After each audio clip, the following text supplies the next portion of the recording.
Alright, so welcome to these video lessons. So if you're watching this, it's because you either A, need a little bit of a refresher on what's happening, or B, due to the circumstances, had to self-isolate for a few days, or, you've just been sick and you missed some class. So basically what we're going to do is go over the exact same stuff, well, the exact same lessons you would have got if you're in class, using, of course, the exact same notes that hopefully you have. If not, the blank copies are going to be provided on Google Classroom as PDFs so you can print them off and follow along. Now, also with these here, there's always going to be a workbook or a CYU, that stands for Check Your Understanding. Should make sure you have these and try these as well at the end of every section. So we're going to start with our introduction to diversity of matter with, for the most part, we're going to be looking at chemical bonding. So our theory is going to come from someone who started this whole idea about chemical bonding, a guy or a scientist named Gilbert Lewis. So he proposed first that atoms could achieve stable electron configurations by either gaining or losing electrons. And he just studied the valence electrons. So remember, valence is the ones that are in the outermost shell from your Bohr diagrams. So by studying valence electrons, we can begin to predict and understand how chemical formulas for ionic and even molecular compounds form. So just remember, whenever you see the word valence, like valence shell, valence orbital, valence energy level, in this case valence electron, these are electrons in the outer energy levels of the atom. Now, we are going to describe these energy levels now as something called an orbital. So when we did our Bohr models, we are going to look at these a little later. We refer to them as orbitals. We refer to them as energy levels. Now we're going to start referring to them as orbital, and that's technically the correct definition. So all an orbital is, it's just a region of space where an electron may exist, right? That's its energy level. So when these rules aren't going to change, the first energy level, or our first orbital, is only going to contain one orbital. So the first energy level contains one orbital, and each orbital can only hold a maximum of 2 electrons, and that's it. Now, when we're doing our Bohr models, we had those rules like 2, 8, 8, and so on. So the reason for that is the first energy level only has one orbital. Now, the outer energy levels contain 4 orbitals. Now, that's going to get a little more complex the more you study more chemistry, basically at the university level, but for now, we're just going to stick with, we start with one. The first energy level has one orbital, then the outers have 4 orbitals. And each orbital can only take 2 electrons, so they can take a maximum of 8 electrons. So that's how we kind of got our rules. Now, orbitals can be empty, they contain 1 electron, or they can contain 2. And remember, electrons always fill empty orbitals first. Now, just kind of give you an idea on our first energy level. So it has 1 orbital. You can kind of imagine it looking like that. Now, all the other orbitals, or the energy levels, will kind of look like this around an atom, where we have 1, 2, 3, 4 orbitals. Each orbital can take 1, 2, 3, 4, 5, 6, 7, 8. All right, so that's why we have those definitions of a 2, 8, 8 rule when we go through our Bohr models. So this is kind of a more typical example where they're not all full. So if we have unpaired electrons, we call these bonding. So this is a single valence electrons in an orbital that can be shared or transferred with another atom.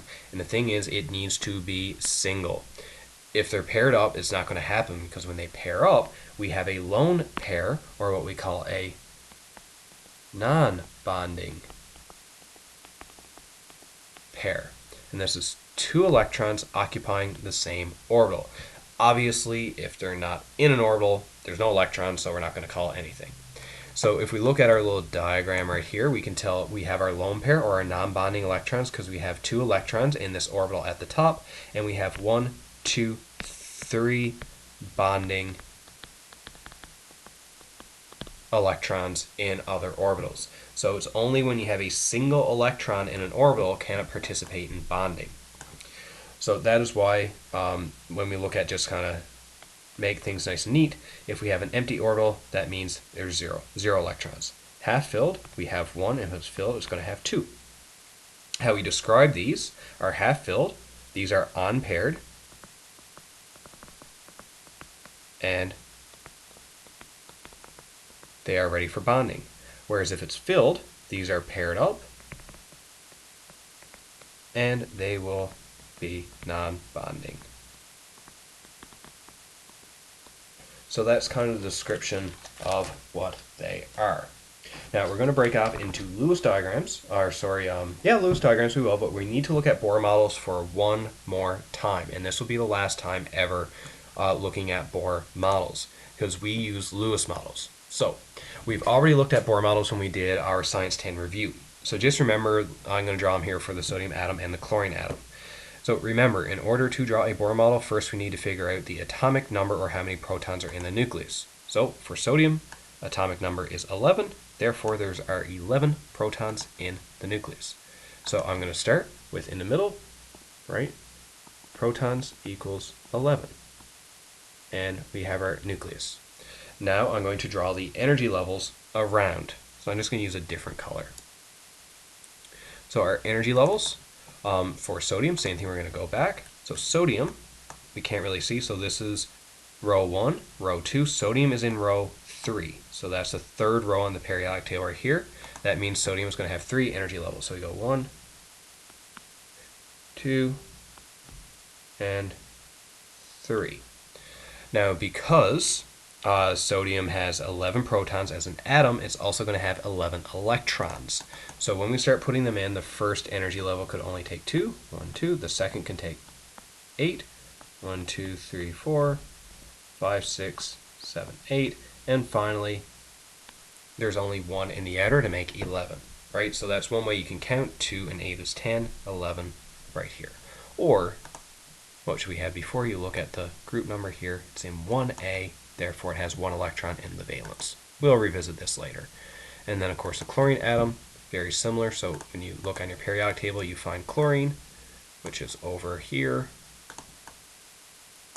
Right, chlorine is in position 17, meaning that it's going to have 17 protons. So P positive equals 17, and we complete the nucleus. Now the energy level, chlorine is also in the third row on the periodic table. So that means it's going to have 1, 2, 3 energy levels. And same thing, because it's an atom, it needs to be electrically neutral. So if we have 7 protons, we need 7 electrons. 17 protons, we need 17 electrons. So first energy level can only get 2. Second energy level is also going to be full. It can take 8. And 2 and 8 is 10, so we need 7 more. So 1, 2, 3, 4, 5, 6, and 7. All right, so that is what we've been using so far to model our atom configuration. Now, as you can tell, these take a while to do. So we are going to propose a new model that's going to simplify things but still get the important aspects apart. And if you just kind of read back, the whole thing about Lewis only cared about the valence electrons. So that means for like the sodium atom, Lewis didn't care about these 10 electrons filled here. He only cared about this valence electron right here. And same thing with chlorine, he would only care about the valence electrons around here. So what we have is, the purpose is, we're going to determine how many bonding electrons are present, and therefore how many bonds can form. So we are going to, first of all, when we're writing Lewis structures, first we're going to write the symbol of the element it represents. So we're not going to write this like P positive equals 11 or P positive equals 17. If we're dealing with sodium, we write the chemical formula, Na. If we're dealing with chlorine, write the chemical formula, Cl. Now when we write this on paper, it's going to represent the nucleus plus all of the electrons except the valence electrons. So that means that when we write the symbol, we're assuming that we have the correct number of protons, correct number of neutrons, and all the filled energy levels. Now the valence electrons are shown as dots around the central symbol. Now we're not just going to toss in dots all willy-nilly, we need to actually have some set of rules here, all right, because we have the orbitals we have to take into account. So we have some rules. First of all, write the element symbol to represent the nucleus and the filled energy levels. Basically, write the element symbol. Next, we determine the number of valence electrons. And once we figure out how many, we need to add dots to represent each electron. Now, remember, once we get past energy level 1, so we get into 2, 3, 4, all the other energy levels that we're going to be dealing with from our things, they have 4 orbitals. So each of the 4 orbitals are represented by the sides of the element symbol. All right, so imagine that if we write an element symbol like Na, right, we have 4 sides. 1 side, 2 side, 3 side, 4 sides. And these are going to represent our orbitals, the sides on our chemical symbol. And we're going to place 1 electron per orbital. If additional locations are needed, after the orbitals are half full, we add a second electron until a maximum of 8 electrons are reached. Now, hydrogen and helium are the only examples because they only have 2. That's it. So, an easy way to determine how many valence electrons there are, look at only the A groups will help for this. So, for example, lithium is group 1A, right? 1, so it has 1 valence electron. Chlorine is, I know it's group 17, but look below the 17, it's group 7A, so it has 7 valence electrons, right? So that means you have to look not here, but here. What number is attached to the A? It's not going to work for the B's, so do not try to do it for the B elements, all right? That's a completely different thing. So let's look at lithium. Lithium, chemical symbol is Li. Now, we still need to draw our Lewis dots. Lewis dots around this, but before I start that, I need to figure out how many valence electrons lithium has. So I go to periodic table right here. I find lithium, which is right here, lithium.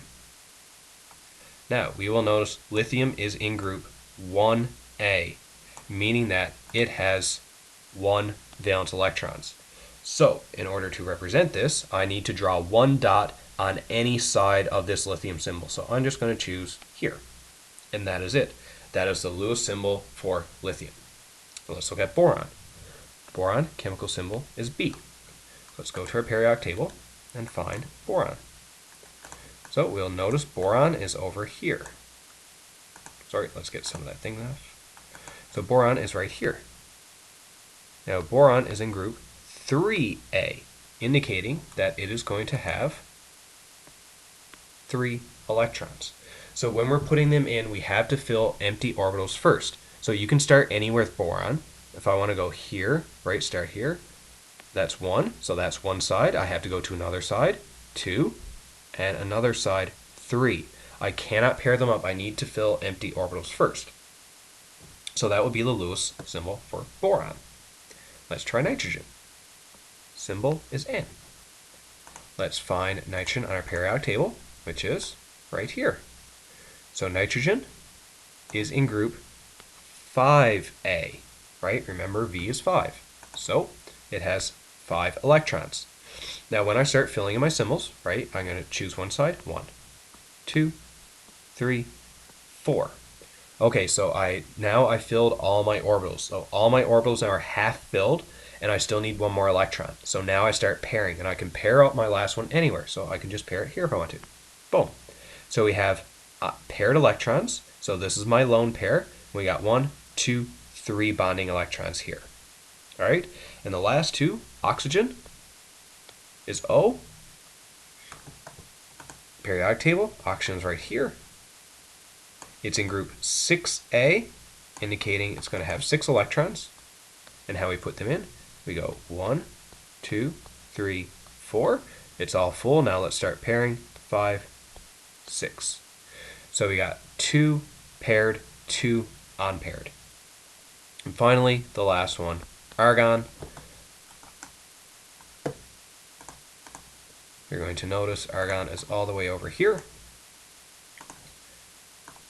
Right here, it is in group 8A, indicating that it's going to have 8 electrons, which we go 1, 2, 3, 4, 5, 6, 7, and 8. So all the electrons are paired up. So with that, keep that in mind. See if you can complete the practice for yourself right here. Now, with these here, I'll put the answers up in a few seconds. I'll give you a warning, but just make sure to try these on your own first. All right, so we have sodium, calcium, aluminum, carbon, chlorine, neon, phosphorus, and that is it. All right, so pause the video. The answers are going to go up in 3 seconds. All right, and these are the answers. So this is hopefully what you have gotten.